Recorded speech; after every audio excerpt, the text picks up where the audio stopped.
Good morning. My name is Jim Fittecaro, currently the Vice President of the Cultural and History Committee, newly formed here in Raritan, New Jersey.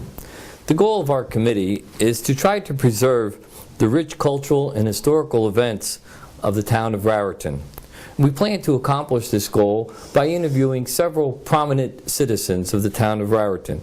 This morning we are at the historic Frelinghuysen Library here in town, and with me is a gentleman often referred to as Mr. Raritan, and more affectionately known as Deacon John. Sir, would you please state your full name and your current address? John Pacifico, 256 Weiss Terrace, Raritan, New Jersey. And John, how long have you been living here in Raritan? I've been living in Raritan all my life, at Weiss Terrace since 1960. I was born on 13 Doughty Street in Raritan, where my sister still lives. And when I was married in 1958, I moved to Somerset Street, the southern part of it, the last house on Somerset Street before Route 206. And then my house was built in 1960 on Weiss Terrace. And what can you recall, John, about your family life or the neighborhood in which you lived in during those years? Well, I lived on Doughty Street, where the Coronas and the Del Roccos and the Memeleys and the Sansones lived. We, in those days, had a street. That Doughty Street goes from Somerset Street, the main street of Raritan, to Canal Street. And at the time when I was growing up, there was a canal there. There was a canal that extended to Thompson Street. And in the wintertime, like it is right now with ice on the ground, I used to be able to go out to my back door on my sled, go right down Doughty Street, which was downhill, and go right on the ice when the canal was frozen. Doughty Street was also a recreational area for Raritan kids.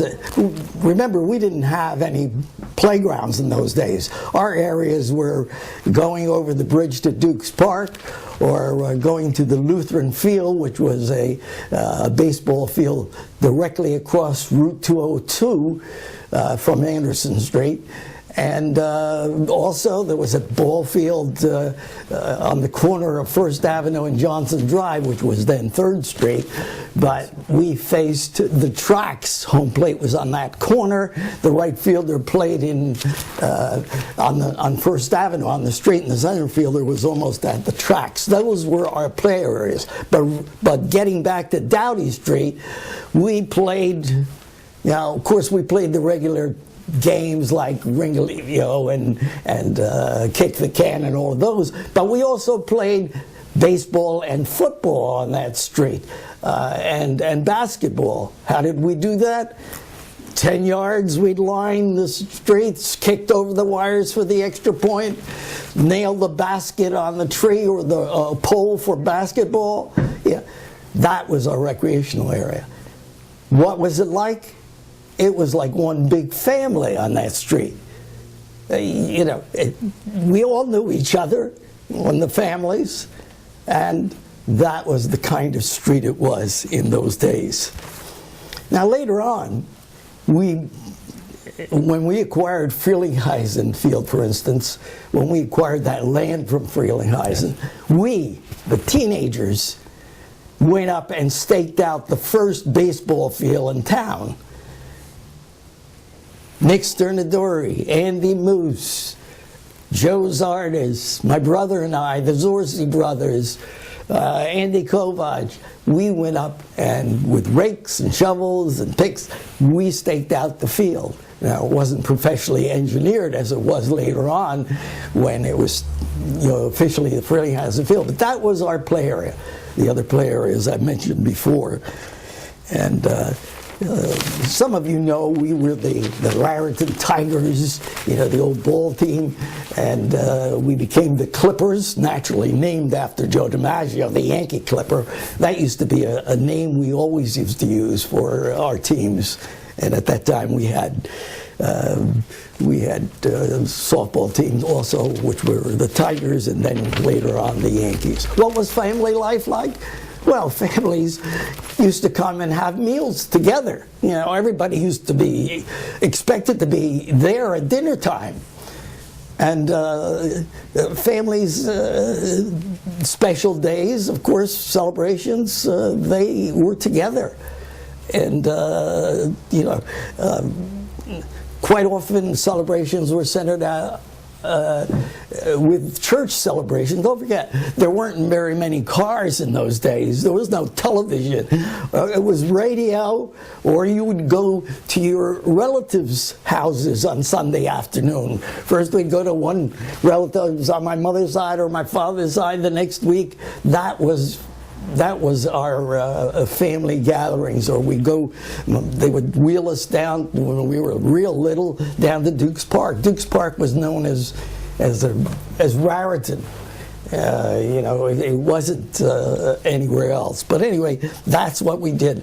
We would enjoy going to the condos. One of our relatives, it was the last house on 2nd Avenue, right next to the tracks. And we go there, and, you know, and in those days, most things were shipped by freight, by train.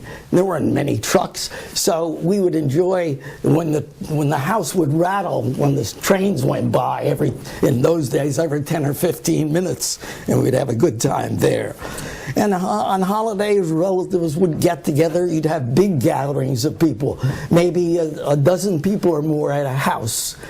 For a celebration, whether it was Christmas Eve, maybe at one place, Christmas Day at another, New Year's Eve at another, New Year's Day at another. I know my house was always the host house on Thanksgiving because my birthday was 1 or 2 days within that time. John, are there any of those traditions that you spoke about, are they still carried on today? Yeah, well, some of them, not like the years ago. There are still some traditions carried on, you know, the holidays, and as you know, but not as often.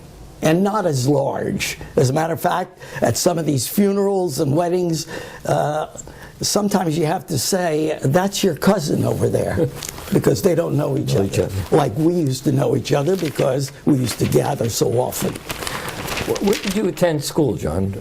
I attended school at the Raritan Primary School, which was located where the municipal building is now. And I went there from kindergarten to 5th grade.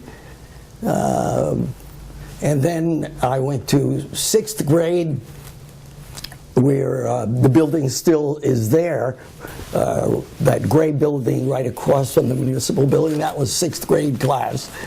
I went there at 6th grade. I had Miss Orlando, who was the sister of the sculptor who sculptured the John Bazzone statue. Yes. And I was in the 6th grade there. I remember her writing that I was her top student and I was an angel in class, all that stuff. But then the 7th grade and 8th grade, I went to Washington School, and I had Miss Germain there. And you want to know, well, okay. From there, of course, I went to Somerville High School from 8th grade. And I started there in 1941 and went there until 1945 when I graduated from Somerville High School.